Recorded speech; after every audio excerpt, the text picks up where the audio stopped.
बिस्मिल्लाहिर्रहमानिर्रहीम। अस्सलामुअलैकुम। आप देख रहे हैं ताज 92 न्यूज और मैं हूं आपकी होस्ट नाइला भट्टी। नजर डालते हैं आज की हेडलाइंस पर।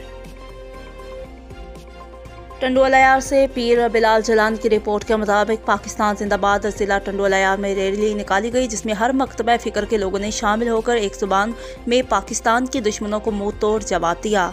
डॉक्टर पीर ताज जलानी, रईस रमज़ान मरी, रईस एहसन खान बस्तार, रईस अशफाक खान लेगारी ने ताज 92 न्यूज़ को क्या बयान दिया, आइए सुनते हैं।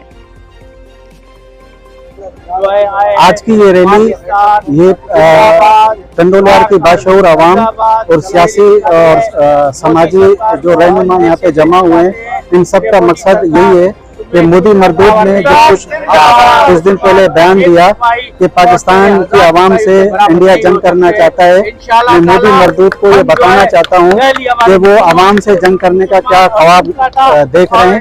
इंशाल्लाह हमारी आवाम ही मोदी मरदूद को जवाब देने के लिए तैयार है और इंशाल्लाह पाकिस्तानी फौज और पाकिस्तानी आवाम एक साथ हैं और रहेंगे इंशाल्लाह। साहिब पीर ताज जिलानी साहब की मेहनत की वजह से हम सारे पार्टी वाले जो भी तंजीम है, सियासी पार्टी है या मजहबी पार्टी है, मीडिया वाले हैं, सारे टंडोलायार के बाशऊर अवाम जो पाकिस्तानी है और पाकिस्तान के मोटे वतन है और फौज के साथ है, हम ये रैली में मोदी सरकार को बताना चाहते हैं तो हम फौज के साथ है और हम अपने सरजमीन की हिफाजत खुद करना जानते हैं। ये आज जो हम सब मुश्तरका एक बयान लेके आए हैं कि पाक फौज और पाकिस्तान के साथ सिविल सोसाइटी एक है, हम मोदी को भी जवाब देंगे, हम दुनिया के किसी और बड़े मुल्क को भी जवाब दे सकते हैं।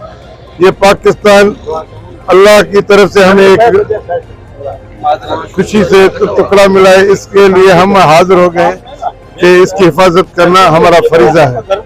ये है तो हम है, वरना हम कुछ भी नहीं। तो इसके पाकिस्तानी फौज सां जुबान आहियूं, गॾु आहियूं ऐं जेकॾहिं मोदी सरकार पाकिस्तान के खिलाफ़ एक्शन खयों, असीं भरपूर फौज सां गॾु आहियूं ऐं फौज असांजी भरपूर जवाब ॾींदी।